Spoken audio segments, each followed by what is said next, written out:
So welcome you guys to the audio session. We're here to talk about radio or podcasting or any way you want to use audio really for what you do.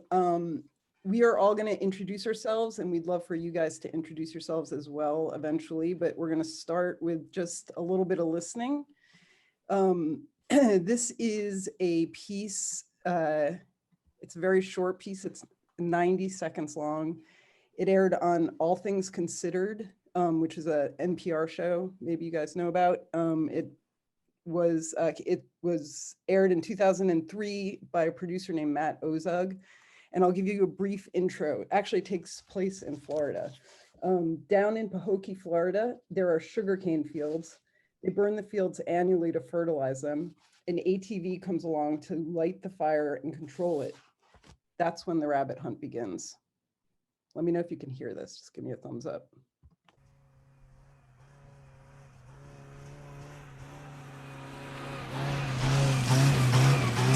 Five, 4, 3, 2, 1. They lit it. They just lit it.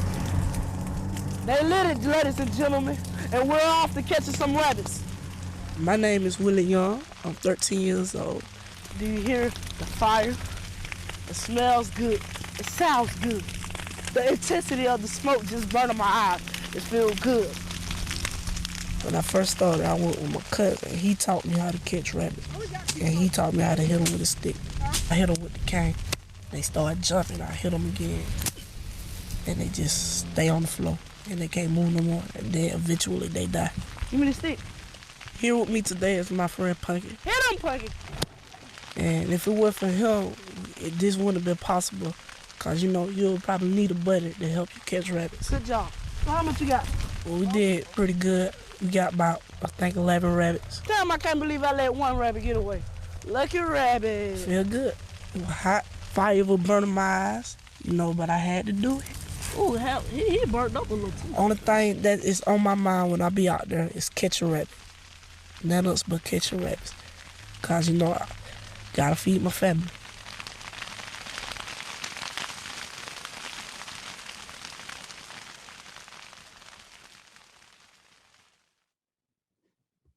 What do you guys think of that?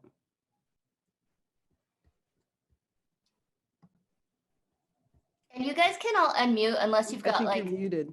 yeah, unless you've got any You loud talking, stuff Taj? happening. You can all unmute and just pipe up. No? It was interesting. I've never really heard like such a Sorry, short. my sound isn't working. But Oh, go ahead. can you hear me right now, Sam? I can hear. Go ahead. I've never heard anything like that. I guess like concise or short, like a story from like NPR. I think. Yeah, it packs a lot in. The length that, like, was the length effective in your mind, or like, did you want it? I mean, what did you think about the length? Yeah, I think so. I think the way they incorporated like the environmental sounds into it, it made it more. It felt really like immersive. So I think it worked with the length. Like there was a lot packed into it. Sorry, my sound went out for a minute, so I didn't hear the beginning, but just to piggyback on what he said, like the natural sound, it sounded like you were actually there, like realistic. So, and it was all packed into one. So, and it was very quick. It was very quick, but it made it, he made it seem so real, like you was actually there.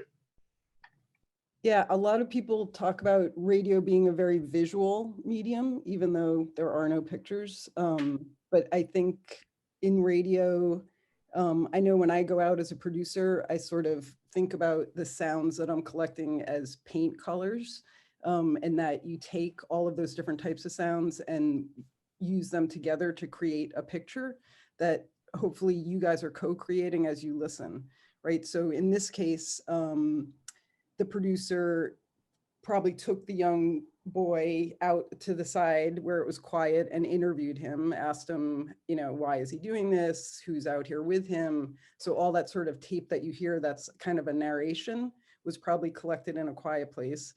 And then the producer probably also took his microphone and went and stuck it close to the fire to get the crackling sound, and near the sugar cane to get the sound of the sugar cane breaking. And then in this case, because I know the producer, I also know that he put a clip-on mic on the young boy who was running. And he did that because he didn't know if he was going to be able to keep up with him. That's not something we normally do in radio. You don't want to give away your microphone because that's your power and you can, get what you want. But in this case, he didn't know if he was going to keep up with the boy. And what I think is great about that mic is it sort of sounds blown out. Like you can hear that he's yelling, and it sort of adds to the drama of it, I think. Was there anything else that stood out to you guys? It seemed very thoroughly edited, but in a way that came across really effortless, like especially when in the particular interview, the boy mentioned his friend's name, and then right away there was a clip of him calling to that friend in the field. Like that felt like very seamless in my mind, seeing that happen, but just knowing that they had to get that clip specifically was really impressive. Yeah. And that's like one of the tricks of radio. I mean, like with any kind of journalism, right? Like you collect all these things, and then as you're producing it, you put it in the order that makes sense. So it may not have happened in that order, but as long as you're sort of telling the truth in the end of what happened, then you can do things like that to sort of build the story and build the tension. Yeah. Anyone else?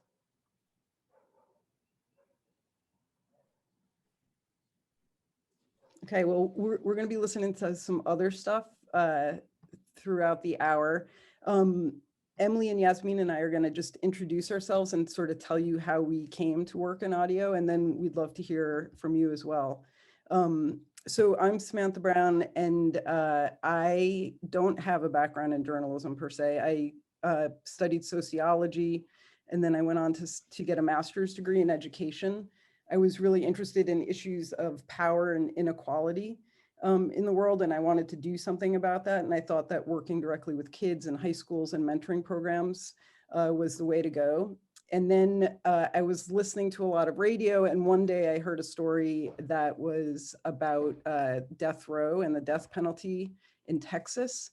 And it it was like the molecules in my body shifted. It was something that I had thought a lot about, but like this just made me think about it in a much deeper way. It made me consider the people who work in the death chamber and what that's like. And it suddenly dawned on me that if I really wanted to impact people in the world and change hearts and minds, that maybe radio was the way to go. And so I went to a place called the SALT Institute for Documentary Studies, which is in Portland, Maine. And they have a semester, or at that time they had a semester-long program where you can learn how to make radio documentary. And that's what I did. And so since 2006, I've been working as a freelance radio and video producer. And I've been working for an organization called transom.org, which is based here in Massachusetts. And it's a website that gives people the tools and inspirations to tell their own stories with sound. And so if you guys don't know about Transom, you might want to check it out. There's like gear reviews and like practical pieces written by radio producers and podcast producers about everything from writing for radio to editing software, all sorts of resources. And in the last few years before coming to Nieman, I have been working on long form narrative stories, mostly about the criminal justice system and the personal and political impacts of violent crime. Emily, you want to introduce? Sure.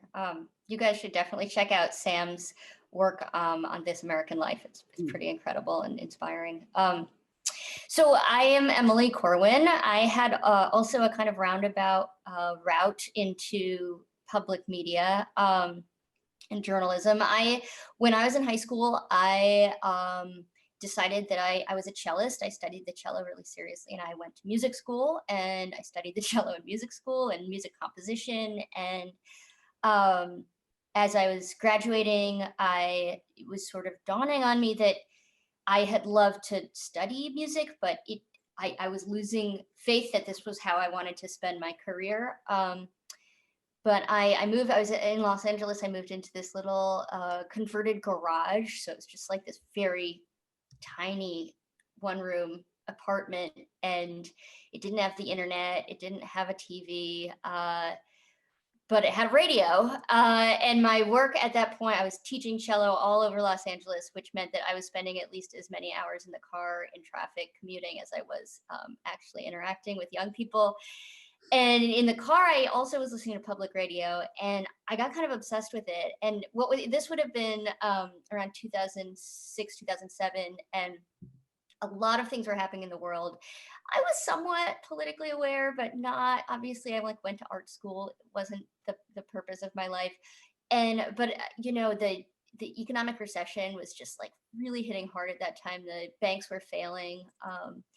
People were losing their homes all across the country. And I come from a pretty privileged background, and I didn't know anyone who was losing their home at that point. But as I sat in my car listening to the radio, I was hearing the voices of people who were so personally affected by this sort of almost theoretical thing that I understood was happening in the world. And similarly with the war in Iraq, it had been years in Iraq at this point, and the newspapers were all tallying the deaths. But I found listening to my favorite show that I listened to that's no longer around is called The Story. It was at Chapel Hill, UNC Chapel Hill's radio station, and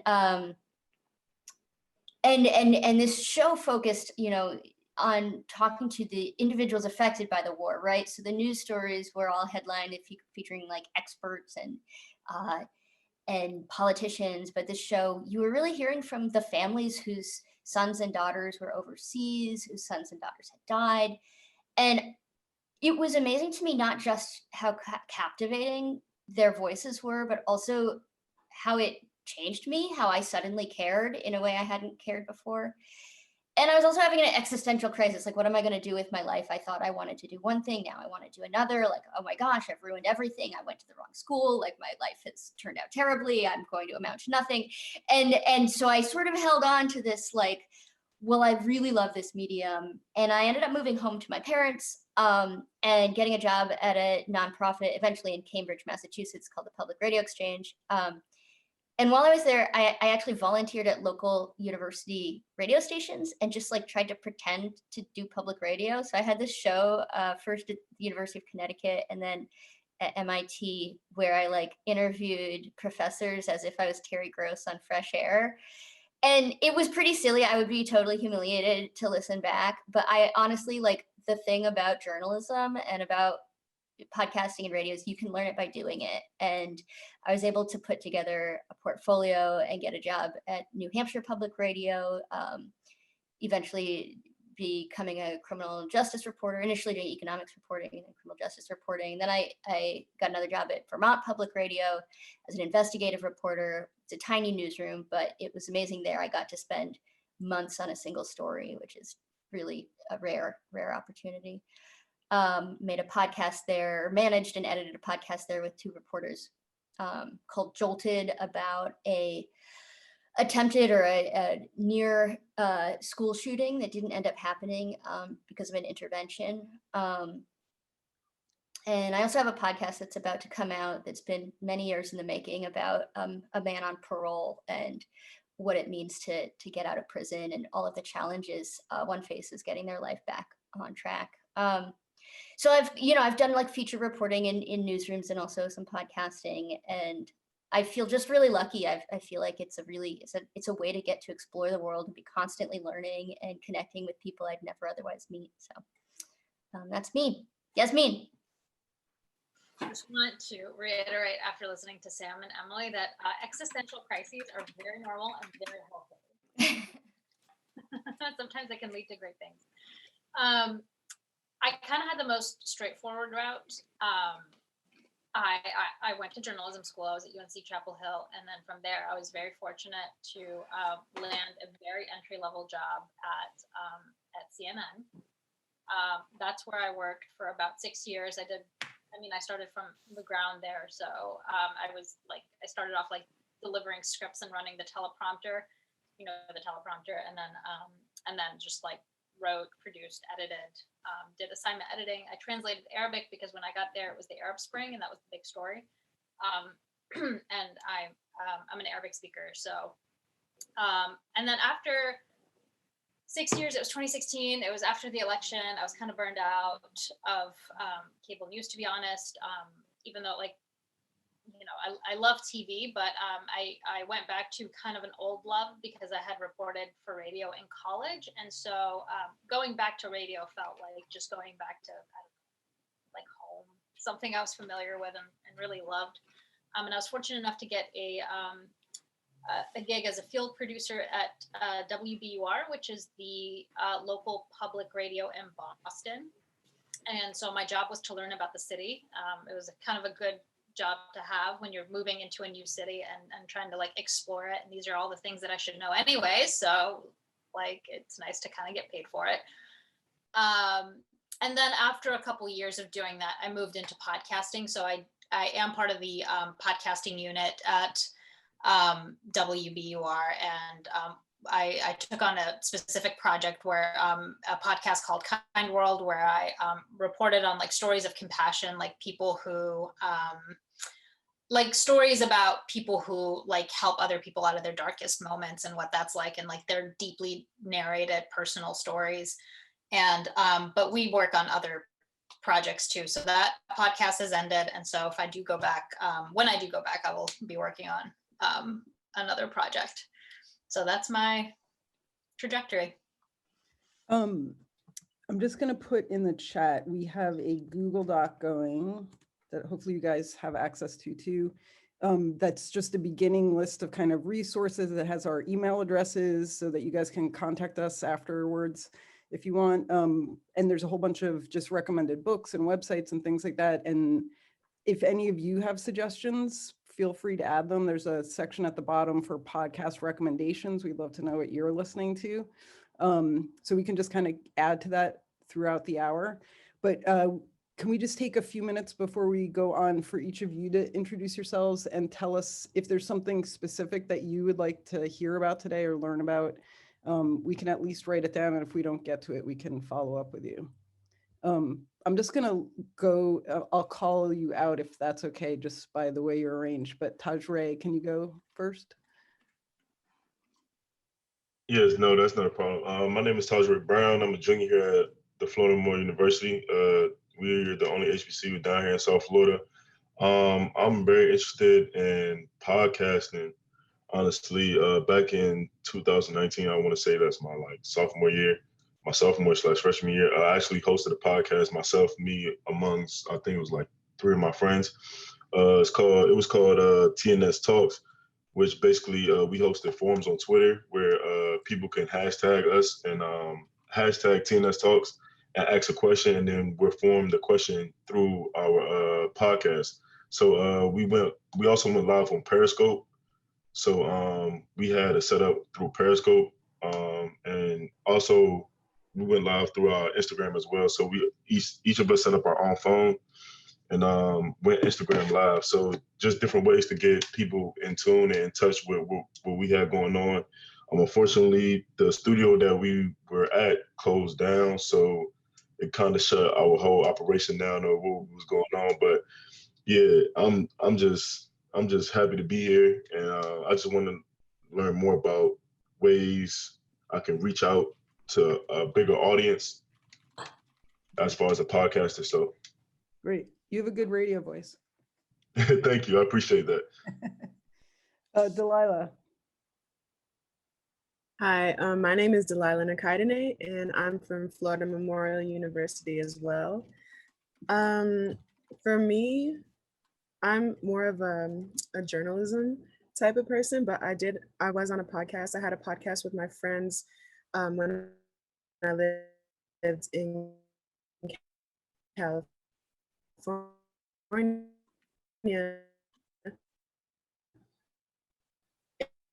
And it was called Above the Delilah, Hate. And are you guys losing a pause for voices that we think in our audience. Delilah, sorry, could you pause and Hi, sorry, my internet.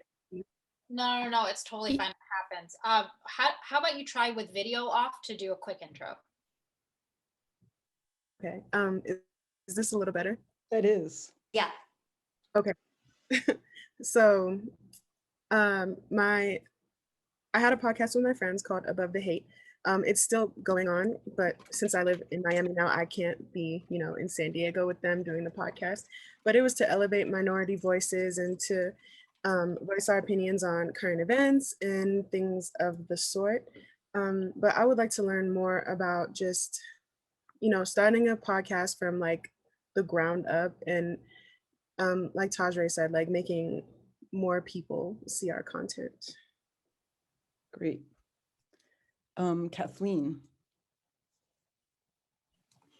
Hi, my name is Kathleen. I am from UC Davis. I'm an assistant editor for their campus news desk. I'm what is termed a non-traditional student, which is a nice way of saying I'm old. I'm 32 years old. So I'm going back to school after working as a project coordinator for the city of Los Angeles for a while, working with neighborhood councils, which is local volunteer grassroots democracy meetings all day and every day. A lot of people, including myself, burned out on that. And I never did get my degree. So I went up here to get my degree. I'm now in the Bay Area. And I was editor-in-chief at a community college, which I originally transferred out of at De Anza College. And just as I was editor-in-chief there, the lockdown happened. So we immediately transitioned to fully digital. And we couldn't contact any of our sources live at all anymore. So that was an interesting transition. I'm not a huge audio file when it comes to my reporting. I'm mainly a print person. However, I want to be an audio person. So I really appreciate some of the tools that you provided in the Google Doc. I think that will be really helpful for me. Great. Azusa, am I saying your name right? Yeah, Azusa, that's perfect. Hi, I'm Azusa. I'm a junior at Cambridge Regional Latin School. It's a high school. I'm editor-in-chief of our school paper. We just launched a podcast this school year. It's obviously a little bit more difficult in high schools to have students with editing capabilities and interest as well as experience, but we're hoping to really kickstart that more into next year. Focusing on maybe like school sports coverage in particular, which has generally a lot of interest with our student body and community. And yeah, I'm just hoping to listen a little bit and maybe learn about how those interviews you have as a print journalist sort of behind closed doors translate into interviews in front of an audience that can be easily understood by a wider range of people. So yeah, really excited to be here.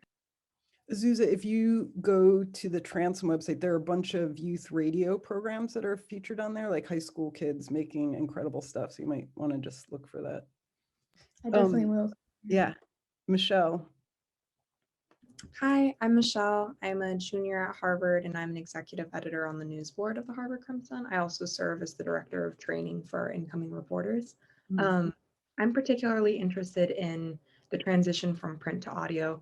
I have very little experience in audio, and it's something that's always excited me. So I'm curious about hearing more about that. Great. Thomas. Hi, I'm Thomas. I'm from the University of Florida. I'm the projects and investigations editor at The Alligator, the student newspaper there. And I recently started to become interested in doing audio storytelling. So I did a podcast class last semester. I produced a pilot where I talked to our local homeless population about what their lives have been like during COVID. So yeah, I guess I mostly want to learn about how you can transition from having like a print background mostly to working in with an audio format, or maybe like also I also want to learn how to get my foot in the door in like public radio stations and stuff. So. Excellent. And Amanda. Hi, I'm Amanda. I'm a junior at Harvard College studying history and literature, and I'm the current president of the Harvard Crimson. Before being president, I was on the Crimson's news and multimedia boards, and through multimedia, I got the chance to produce a podcast last semester. So that's sort of what I guess sparked my interest. But I noticed that throughout the process, it was very time consuming, having to listen to like so many hours of audio and try to distill it down to like a half-hour long episode. So I'd be curious to learn more about just like the workflow and how to sort of manage all of that. Great. I don't think we're going to get to all your questions, but we do want to answer them. So if we don't get to them during the hour, please feel free to follow up seriously. And because you will have our email addresses from that document. So if we don't get to your questions, please do follow up. I'm going to turn it over to Emily, and we're a little behind time. I'm just, Great. So thank you guys all for all of this information.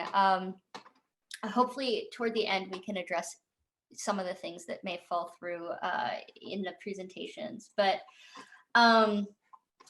so I just wanted to play a little bit of audio, and then we can talk about what the experience of listening to this, how it's different in consuming it as audio than it would be if it were print or TV. So what are the things that make this powerful or influential because it's sound? Just quick raise of hands. How many of you have listened to Nice White Parents from Serial and the New York Times? One, we got one. Oh, okay, couple. So what I love most about radio and podcasting is its ability to explain the sort of human impact and the historical trajectory of what seem like really intractable systemic problems. And I think Nice White Parents is sort of the pinnacle of this. Now, this is not like the best moment in this podcast, but it's a good example of just interviewing and editing and sound. Essentially, what we're going to hear is a sort of look at so reporters starts looking at how segregation continues today in New York City schools, how it's never been addressed. The schools have never been desegregated. And so some of those sort of white savior complex that families today have as they like try to integrate the New York City schools, and the ways that they continue to fail to serve the communities of color in these schools. The second episode starts in an archive in New York, looking at these letters that these white families wrote right after Brown versus Board of Education in the 1950s, 60s, saying, "Dear New York City Board of Education, please, please, please, please, please integrate our schools. We want our white children to go to school with kids of color." And then the narrator says, they did build this school. They did make it accessible to these white families, and none of them sent their kids there. And so then Hannah Jaffe-Walt tracks down some of these letter writers a half decade later, and that's what we're going to listen to here. I'll make sure I'm sharing. Asking for an integrated 293. I believed in it, but you weren't planning to send your kid there?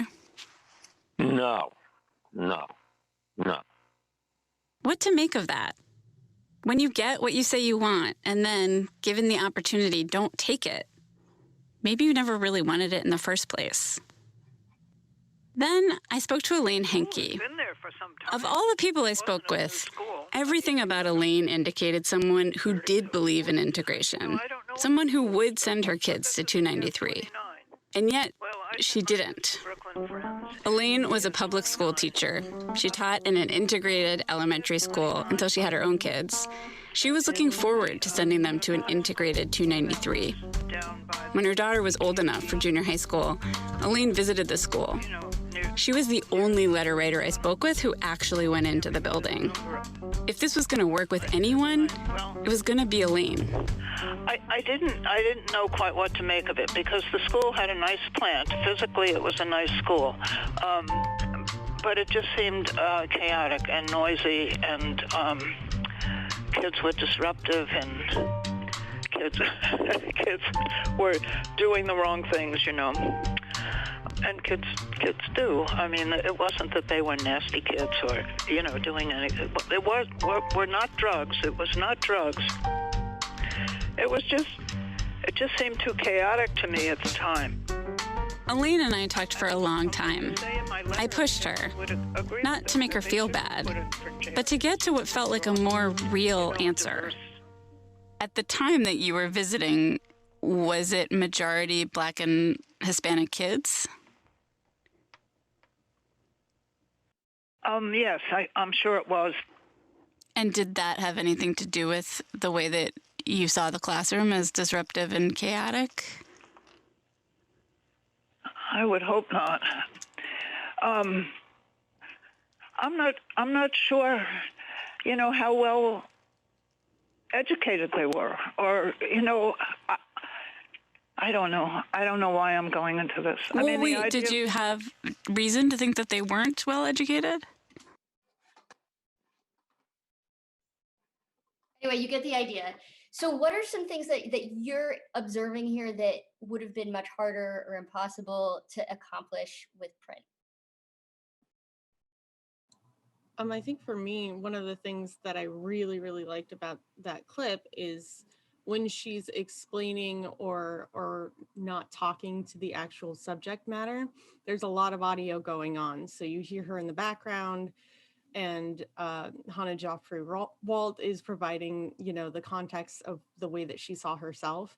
But when she's actually answering the questions about why she didn't feel comfortable in that school, all the audio cuts out so that you feel that pregnant pause of her uncomfortableness with the way that the conversation is going and her unwillingness to have it. And I, you automatically feel that when you're listening to it. And I found that fascinating. Yeah, it's one thing to write like she seemed uncomfortable or she paused. It's another thing to hear that intense discomfort in her voice. Anything else?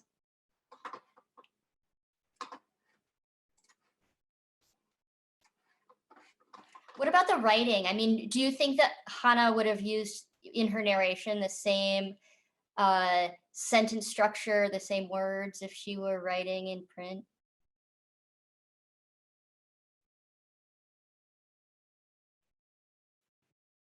I don't want to say she wouldn't have been allowed to, but that kind of self-reflection in producing, say, like hard news or even features in writing is just not really possible. I mean, I don't want to say not possible, but not expected, not a standard. Yeah.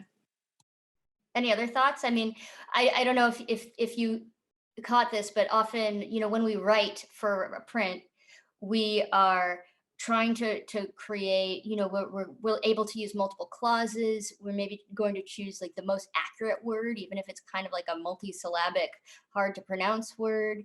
And when you're writing for radio, for the ear, like part of the craft is learning that you're gonna talk simply because that's how we talk. Even this most complex conversations often happen in just like a single clause sentence.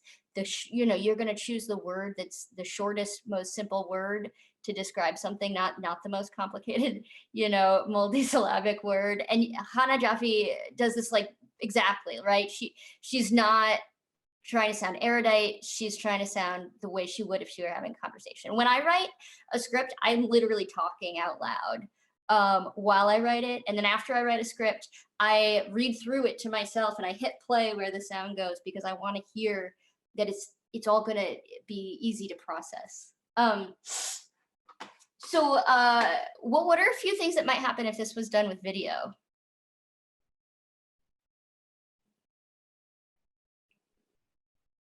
How might it be different? Anybody?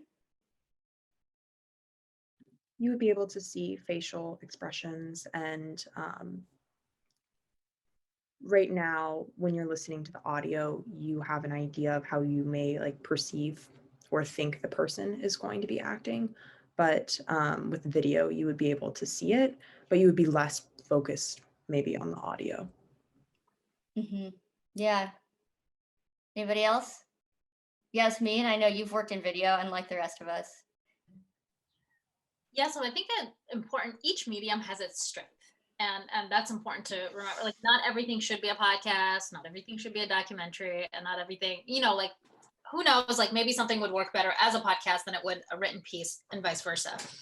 But for me, radio, So the way it would be different in video is you heard Hannah kind of describe like this was my purpose in probing her, because I wanted to get to a more real place. Sometimes just with the fact that you are putting together all this TV equipment and then there are lights, the tricky thing about it is that sometimes it feels a little more, it feels more like a show sometimes, and people have different degrees of being comfortable with that equipment and that camera. I know for one, when I started, I was just like very nervous in front of like a video camera, and much more comfortable in front of a recorder because it was just, you could barely see it. And sometimes it feels, like the term like gotcha journalism, not that journalists try to do that on TV, but sometimes it's like when a camera is in your face and you're being faced with a really tough question, it's really hard to just kind of like, take a breath and just like speak your mind. Whereas like audio kind of allows you to really, again, focus more on the sound and emotion. And so that's how I think the two tend to be different.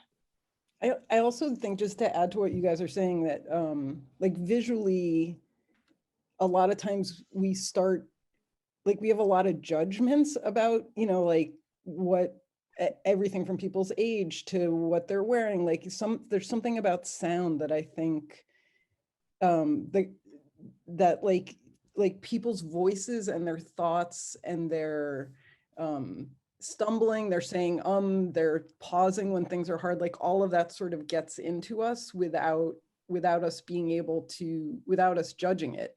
And so I think like when we talk about how powerful audio can be, it's because of that. It's like you can't protect yourself, you can't stop it from getting in you. And I think in that sense, audio is really powerful too. You're not distracted by the visual in some ways. One thing that somebody once said to me, I can't even remember who, but made a huge influence. When I was at Vermont Public Radio, I would spend a long time doing in-depth, investigative reporting. And then I would have to decide, like, how much of this am I going to write up for our website, and what am I going to use in our, I might do 3 segments each 6 minutes for an investigation I'd spent months on into, elder care facilities and the abuses that were happening inside elder care facilities. And I would have to decide, like, what am I going to use for what? And I often thought about this piece of advice I got, which is that when people when you're trying to influence policy, lawmakers, they're going to take your print story into their committee room and they're going to say, listen, 75% of the, people getting care at elder care facilities are facing abuses, whatever it is. They're going to look at the numbers. They're going to bring this piece of paper in and they're going to like read an excerpt to their colleagues, and they might come up with legislation. That's not what radio is good at. Radio or podcasting is how you influence hearts and minds, right? It's when you hear somebody talk, even that this mother, this white woman, right? One could really want to condemn her. Right? What the hell? Like, you say you believe in this and then you don't even send your kid to this school. But there's something, I think, about the medium that allows you to empathize. And with all kinds of, whatever the subject, right? Like this podcast that I'm about to release is about a man who's a domestic abuser and been convicted of domestic abuse. And yet still, like, there's something about this medium that allows you to understand the, context more, because you don't see him and you don't judge him, but you feel what he's going through.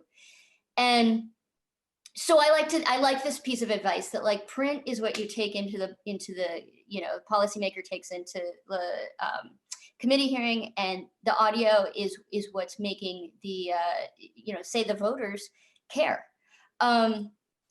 And I don't know if either of you, Sam, Yasmin, have like little bits of advice that have been helped you understand the difference between these mediums, or when to choose what. No, I mean, I think what you're saying all makes sense. I mean, radio is like, it's an empathetic, it inspires empathy, I think, more than most mediums, I find. Sam, should we be moving on here in terms of time? We should be moving on. Yeah, okay. So Yasmin, you're up with format. I don't know if we actually want to listen to another one, or just I could quickly just go through. I don't know if we have time. What do you guys think? Because I know people had questions about engagement, and I do want to leave time for that a little bit at the end. Why don't we move ahead instead of listening Yeah. at this point, if you don't mind, Yasmin? Yeah, of course. So what I was going to have you listen to is a great podcast. I can kind of put the link in the chat later. But what I really love about, there are different types of podcasting. And it was interesting hearing that you guys also just started dabbling in this and doing your own. So what we heard are some narrative podcasts. Narrative is, like a full story. You've got a topic, you've got a character, and like you're just really like your story and your narrative is the focus, right? And so that's a lot of the times that's what you hear in public radio. But there are other types of podcasts that you can get into. A lot of them are host driven, and those tend to be like more of the chat casts. So it's like somebody interviewing somebody, or like a few hosts chatting, and that people tend to follow because they really like the hosts. They in some ways connect with the host, and so like the focus is really on that person. And so and then of course there are niche podcasts. Like what I really love about podcasting is it's a lot of people have been doing it, so it's like there are podcasts. I think the most like absurd one I heard is like somebody like did a podcast to like review seltzer water, like different types of stuff. So it's just like there are all sorts of and businesses are getting into this. I know like McDonald's has a podcast, and so there's a lot of it there. I think what I mean by that, like what I mean by saying that is that not everything needs a podcast, but if you feel like you connect with something, there is likely a podcast. Like there's so many professional podcasts. There's like podcasts like for journalists, by journalists, you know what I mean? And like whatever you go into, I know my med school friends like listen to like some health medicine so I kind of try to figure out what you want to do in terms of that engagement. You should never ever start a podcast by being like, this is for everyone. It's not for everyone. And you don't want to waste time by saying it's for everybody. And this is not good for engagement. So when you do start or thinking of dabbling into podcasts, being like, what kind of podcast am I going to do? What are my strengths? Do I have a good story? Do I have a good host? Like, what is my goal, and who is going to listen to this? And so those are just some really important things to keep in mind before anything really. And then like once you figure out like what kind of podcast am I going to do, then you can kind of figure out like what is my engagement going to look like. So if you're doing like a podcast for like a Generation Z women, Generation Z women, you're probably not going to engage with them on Facebook, for example. You know what I mean? So it's like, it kind of like once you answer all these questions, it kind of informs like later on, once you have that podcast, where are you going to engage the people who are going to listen? Like if they tend to be, I don't know, on TikTok, I have actually no idea how to engage somebody on TikTok, but you probably do. That's just kind of, those are the really meaty questions that are extremely essential to answer. And you don't want to be on every medium. Can I interject with a quick idea? Yeah. I just did want to communicate, you probably all know this, but we've played a bunch of narrative, heavily edited, heavily produced content here. And I just thought you should know, like, this serial podcast, the Nice White Parents podcast, it took years for them to make.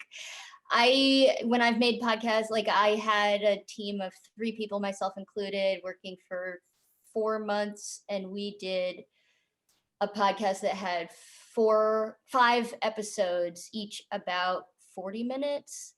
So that's like, it's incredibly time consuming. And I mean, I think it makes for a much more captivating experience, but it's also might not be the most efficient thing depending on what you're trying to do.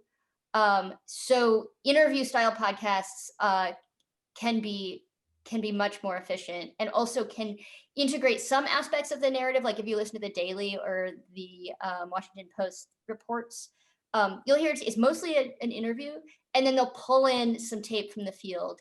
And that can sort of be like a good way to get the best of both worlds. Sorry, Yasmin, I didn't mean to interrupt. I just did want to communicate that. That is an extremely good point. I think one of the biggest misconceptions about podcasting is that it is easy.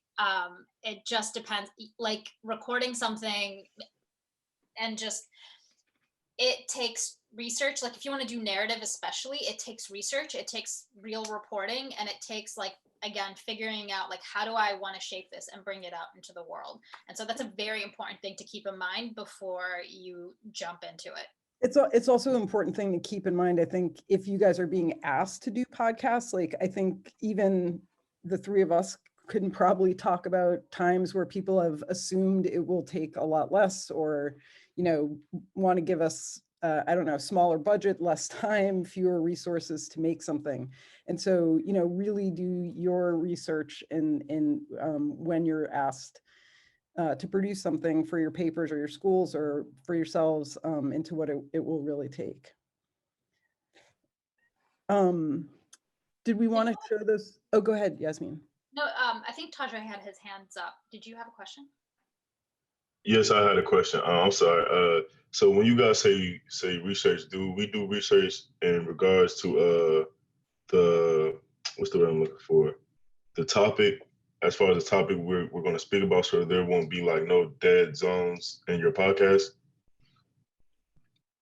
I mean, I think the idea is like if you're gonna do a chat, what we're calling a chat cast, where you've got, you know, you and maybe some buddies, and you've got a topic that you're really well versed in. Maybe it's sports, or maybe it's I don't know, whatever the subject is that you personally know about. You're going to be able to just riff on it, and that's a very different kind of format than if you're doing a narrated, like investigative journalistic series where you need to be doing your reporting essentially and figuring out who are your sources going to be, who are you going to interview, what's the narrative arc, what's compelling about this story. It's just just such a different format. Am I right, Yasmin? Is that what you meant? Yeah, you want to like think about your audience, like what would they want to hear? Also, like when I heard chatcasts, I think the one thing that kind of kills me about it is that sometimes people don't know how to like transition. So that takes work too. It's like knowing how much to talk about a certain subject, or like talking about how much do I set this up? Like if I'm going to talk about like this controversy, how much do I want to fill my audience in case they don't know about it, and then like talk, you know what I mean? So it actually takes work. Like it's not just riffing. Like you want to know like when to address something, how long to address it for. You do want it to be natural, but you also want to have kind of a plan, even if it's just a loose plan. But you don't want to like sit there and kind of like hammer one topic to death until people are sick of hearing about it. You want to be, yeah, go ahead. So no, I'm saying like, I agree with you, like something like a schedule, because you don't want, something like a schedule. Yeah, but stay true to yourself at the same time. Like, yeah, exactly. Like have a plan, but it's like, I know it's like have a plan, but also be as natural as possible. That just comes with practice. And I think it's about really being there for your listeners and not for yourself. Right. Yeah. My favorite chat cast is called The Political Gap Fest. It's from Slate. And it's basically these three close friends. You can tell they love each other. They have a full-time staffer. They clearly research the topics they're going to talk about. They clearly have a piece of paper in front of them saying, like, first we're going to talk about this, and then that, and then that. But they go off on tangents, and they have a little argument, and then they, circle back, and it really strikes the balance there. So yeah, I think it's because they're there, like they're there to enjoy each other, but they're also really attentive to what my experience as a listener is going to be. And so I think probably they have not only Tajre, like you're saying, like a schedule, but they have like a plan for each individual show, and what the talking points are going to be. What? Or breakout? 5 minutes? 5 minutes. All right. And I would imagine most chat casts are also edited. So it's not just, you're not just rolling the raw tapes, you can also sort of in post-production edit out whatever may not, may help the thing move along. But we want to take other questions before we go. Anyone else have any questions or things they want to know about?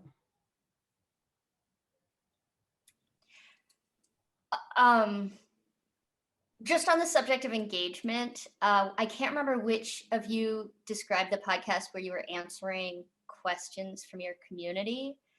But it is a really good format for engagement because you not only interact with your audience by pushing something out to them, but you also are interacting by eliciting feedback. And there's a program called Hearken, Hearken, which facilitates this. I've worked on a podcast called Brave Little State in Vermont that works with this model. And essentially what you can end up doing is like asking for people to what their questions are. Then you can make a poll and ask the audience to vote on what you're going to be reporting out. And then when you publish it, you've had all of these interactions, and it's a way to build an audience. I mean, it's kind of a tool, right, for getting people to care about what you're doing by letting them participate. And so that's just when it comes to engagement, it's just one tool in your quiver. And there's a great show in Chicago, I think was one of the first. It was the first, Curious City. Yeah. Curious City. Tajre, Yeah. what's on your mind? All right. So on the topic of engagement, so as I mentioned earlier, for the listeners, we engaged them by, like I said, they hosted we hosted a forum. They hosted us on Twitter, hashtagged us TNS Talks, and we also did Periscope. So is there any more engagement? Do you think we can, as far as like, what's the word I'm looking for? As far as like Periscope and things like that, as far as us going Instagram Live, do you think there's anything more we can do? As far as engagement wise, getting the listeners to engage? Yeah, I guess my question for you is like, your listeners are people on your campus? Nah, people on our campus, our close friends, family members, friends of friends, you know. So I'm just trying to get like a broader audience. Yeah. Go ahead, Emily. I was just going to say something that we do a lot is to find other people who are making podcasts that have a similar audience and swap. And so you could either have them drop a whole episode of yours into your feed into their feed and you into theirs, or just, cut a little trailer or a little, sample audio and say, we recommend this podcast, and you can it's like a favor you can do for each other, so you don't have to come up with advertising dollars. So that's something we do a lot. It's kind of like if you like our podcast, you'll also like this one, right? Yeah. Okay. Makes sense. Yeah. And I am unclear to me if we're going to actually get booted out. Carrie, are we going to get booted out of here, or can we take more time if we want it? We are not going to get booted out. We can take as much time as we want. Okay. Yeah. So I'm happy to stick around if you guys have more questions. Yeah. And I think the last point I want to make on this is also, you mentioned Periscope, which is a really interesting way to do it. I used to be on Periscope and I wasn't sure if people were using it anymore, so I stopped. But it's just like, look at where your listeners gather. Like for my podcast, like I knew my audience tended to gather specifically on Facebook, which is why I picked Facebook as where I focused my energy. But if you feel like most of the people in your circle tend to gather on Instagram, then yeah, like I would just do like Instagram lives and more Instagram posts and just look where they gather. So can I get you guys' thoughts on the, I don't know if you guys are familiar with the new app called Clubhouse. It's basically everybody can have a podcast now and voice their own opinion. So how do you guys feel about that app? I gotta admit, I tried to join it and then I never really tried it out. I feel very old because like I'm like 36 and I'm like already the new apps. I'm like, I don't know. But either of you, Sam, did you ever? No, I don't have any. Yasmin, you are on it? Listen, I love the idea of Clubhouse. I think if Clubhouse had come out like maybe 3 years earlier in my life, where I would have just been at a different moment in my life. But think about like the fact that this is my prediction and I could totally be wrong. Clubhouse could fizzle out after this pandemic is over. I don't know. It could just be a fad. But the fact that I'm seeing so many like politicians use it, I'm seeing like techies use it, like I don't know, Elon Musk I think had like some. So I think it's going to actually be a really good platform for like journalists to use to get like official sources. Like if I'm listening in on, I don't know, like Bernie Sanders phone call, like this is a way for them to do like press conferences. And I mentioned I'm an Arabic speaker, so I go in like to practice my. I think it's good for some things. I just think it's right now in its fad phase, and it's probably going to try to find its personality and like where it fits in like later on, if that makes sense. It's like, again, it's not for everybody, and it's like I feel like if you want like a like you get out of it like a specific thing. Does that make sense? It's not something I want to waste like a million hours on, but also Tajre, I think your feeling of like, what about this? What about that? I think you just got to give it a go, you know, be like, all right, I'm going to give myself like 3 hours to figure out Clubhouse. We're going to try, you know, we're going to see how it goes, see if we can. And if you feel like you get a couple people out of it, you know, if it feels like you're getting engagement that way, then you do it again. And some of this is experimental, and some of it feels like it's hard to track and it's hard to know what's effective, but I would say give it a shot, right? Like, right, exactly. Yeah.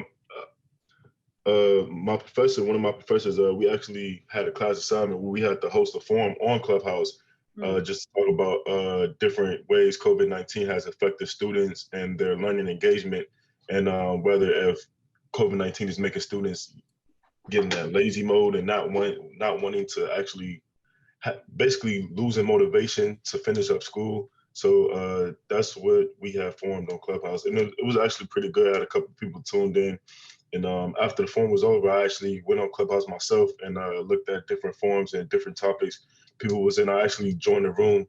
It had a couple of famous people in there. Who was in there? I know it was an NBA star in there for sure, but it was a couple of famous people in there. I had a chance to listen on and tune into what they was listening to and speaking about. So I think Clubhouse is going to be a great form of communication in the near future. So awesome. Yeah. That sounds like I'm fascinated by your forum. I mean, that would be a great story. Yeah. I just want to say, if anybody needs to go, because I know you guys have a lunch break. Or wants to go. Don't feel bad about doing that, but we're also happy to stick around if you have more questions. I'm happy to talk about getting a job in public radio, if any of you have questions about that. Yeah. I have a question about that. How would you recommend going about that? Because like, I don't have a whole ton of experience producing like audio journalism. But would you recommend just like producing my own stuff on my own and just like pitching it to radio stations, or? So I think internships are a really good way to go. And I'm really happy to see a lot of outlets finally paying. They didn't used to, but that's gotten more frowned upon now. So you can often find a paid internship at a public radio station. And I would say your goal doing that should be to leave with material, you know, get a story done, have something you can show for yourself where you're saying like, look at this thing I did. And you're in school, if you are able to, I mean, even honestly, your print experience in school is also a good thing for your resume. But the internships are really great. If you are unable, I would say that should be plan A. If for some reason that's not possible, I went the route of like, I'm just gonna get a microphone and figure this out and play pretend. And it ultimately worked out for me. It was a lot harder. I think if I had been at an age when internships were acceptable and we're like, at that point, the internships often said like college students only or recent graduates only, and I was older. But that has changed too, I think. I do think it like, but yeah.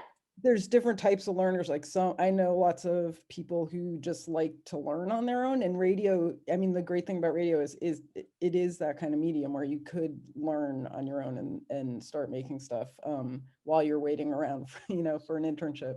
And the one piece of advice I'd give about internships is a lot of them are paying, which is great.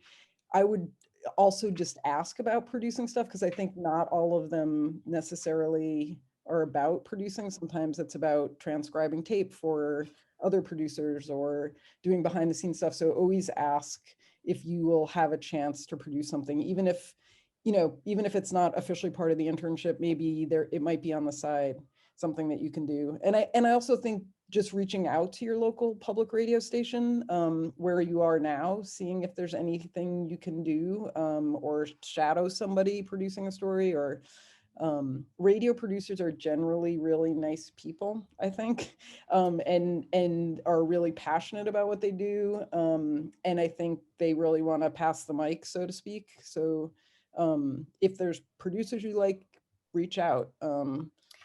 Ask for a cup of coffee. I don't know. Definitely. And if you do get an internship, and maybe it's a struggle, and the best internship you can get is helping co-produce All Things Considered, or say a daily call-in show where you're mostly like picking up the phone and routing callers for a live show. What you can do is, once you're in the room, once you're in the building, it takes hustle. I mean, journalism is about hustling. But once you're in the building, you can say, hey, I want to pitch this to your newsroom. Like, I want to do this story. Who can work with me? I'm going to do it in my spare time. I get off work at 4. I'm going to work on this between 4 and 7, and like get it on the radio and get it into your, onto your resume. I have seen a lot of interns come through the small newsrooms where I work, thinking that someone else will make that happen for them, and not understanding that they need to make it happen for themselves. And like, we staffers we will answer questions, we'll help, we'll like get you the mic and the recorder, we'll say, if you ask me how should the structure work, I'll tell you how the structure should work. But if your internship is answering the phone for a live show, what I'm not going to do is say, hey, you stop what you're doing right now and come make this thing for your resume, right? So it is about hustle. And one more piece of advice. I know a lot of people go, like, again, depending on your personality, some people want to move to Brooklyn and do everything they need to get into WNYC. That's one type of person. There are other types of people who will move to Alaska, for example, where if they have internships too, and if you land there as an intern, you are definitely going to be able to suddenly host All Things Considered, and you're going to be able to definitely pitch story ideas. And it's like a really steep learning curve. But you'll get to do all the things. Or Marfa, Texas is another place I know people go because they get to do all the things. Or WCAI, which is where I'm based, which is on Cape Cod. It's a really small radio station. It's not in a big city. It's not that glamorous, but you tend to get to do more stuff. Cassandra.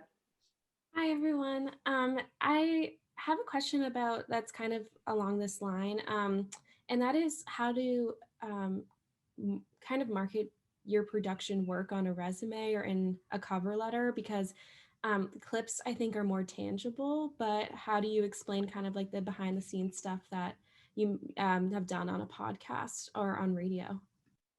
That's a great question. Yeah, Yasmin, you might be the best suited for this. So there are a few ways you can do it, I think. One is it's 2021. If I could just recommend something to all of you, is have a website. Even if it's one of those like super easy, like DIY, I don't know, like Weebly or Squarespace or whatever you choose, but there's some really easy like DIY. You don't need any coding, and it does not need to be like gorgeous and beautiful. Just have something with some whatever your work is, a resume, and maybe a way to get in contact with you. And a bio.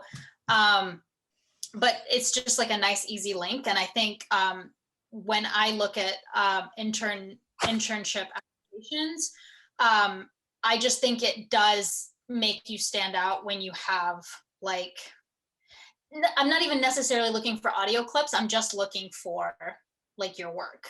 And sometimes like I don't see that, but it's automatically like I feel like a leg up when you do have like link to your work. But I really like the fact that you asked the work behind it, because not a lot of people do that, and I love that you are thinking about that. And I would say if it is like a very specific, like don't get wordy.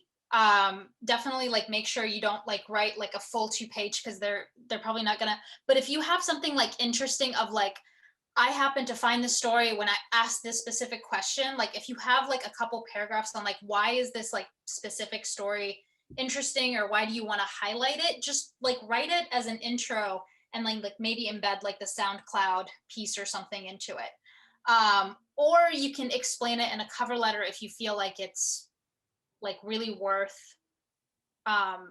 like highlighting. Like the how-to, if the how-to is just as interesting as the story, if not more interesting, then I think you could definitely either describe it like I would like it described in a cover letter, or if you would rather just like, again, like on your website, have like a short paragraph like right beforehand, like, by the way, like this is how I got to the story and this is why I think you should know that. Yeah. I can add a little. I think on your resume, you want to focus on like your actual skills, and producing requires skills, and you can list them, right? And be very clear, like you, whatever they are, you know, researching shows, topics, vetting sources, pre-interviewing, right? If you can list that stuff using the language of the kind of field that you're going into, people will recognize that, and it has value, right? Like if you know to say, I know how to pre-interview someone, that will translate. But this is an industry that's all about storytelling. And when I get a cover letter, I want to see a story, because I want to see like, you know how to tell a story, and you have to be able to market yourself through storytelling. And I think that what Yasmin is saying is spot on, which is, tell me about it that time when, right? And like you thought, you know, here you are in this group that's floating down a river, and you thought like, you know what, this isn't going to work unless, and that, right? Or like, and that time when you did something and it changed the outcome, and you can articulate how it changed the outcome. And you don't worry about sounding pompous, like this is your time to sound pompous. But think about the craft of telling your own story in your cover letter, because people reading that will extract from it whether or not you know how to tell other people's stories. That's definitely, yeah, I think that's a really good point. I was on an admissions committee for training for audio, and like oftentimes if a person wrote a story in their statement about why they wanted to do the training, they were a shoo-in. Oh, by the way, your website can also be a LinkedIn. And I mean, like, you don't have to, like, if you don't want to like pay for hosting or your own URL, totally understand, even if it's just like a simple LinkedIn, but have something. Yep. Agreed. Oop, did you say something else, Cassandra? Yeah, I was wondering if I could just do a quick other question, and I apologize if you already talked about this. I've had some internet issues today, so I'm a little late to the party, but I was wondering also I'm currently creating a podcast for my honors thesis, and I'm thinking about whether I should publish it myself or try to pitch it to organizations. And do you have any advice about pitching generally, or also just what's preferable? Because I've had some people say like I could publish it on my college papers website for sure, or just put it on Spotify myself. And what shows, I guess, more initiative? And then also if it's my own work, you know, would I want to just put it out there as something that I did? So like any advice about that would be super helpful. Sam, do you have a pitching resource? I think I can find a pitching resource. I mean, I think with something like this, you want to think about where there will be an audience, because you also, so if you have a Spotify page where you have followers and, or you know, a place where you can host audio and you have followers and people are going to listen to it, then post it there. But I think one of the advantages of posting it on your college site is that there may be a natural audience there already of people who are coming to see what students at your college are doing, or and so you may, if the goal is to get listens, that may be a better choice. I don't know. So that's just one idea, and I can hunt around if Emily and Yasmin have things to add for sources on pitching. I think pitching is an excellent exercise, even if you get turned down. Trying to craft a pitch is like so clarifying about what you're trying to do. And one should really try to write the pitch before you do like create something, right? Because it'll just really focus you on what you're doing. So I always think it's good to pitch, even if you have every expectation of being turned down. I also think that at your sort of like stage, when you're trying to presumably create material that you can later use to prove yourself, say like proof of concept, I can do this, now hire me. You know, even if you don't get someone to take it, it's okay. Like having it published will make a difference. I'm not super up on what the Public Radio Exchange looks like and how it functions these days. I worked there more than a decade ago, but you should check out prx.org just as a way to house the material in a place. They have good SEO. If you put your material on there, like it will come up in search engines better. You can use them, I think, to embed audio just like SoundCloud.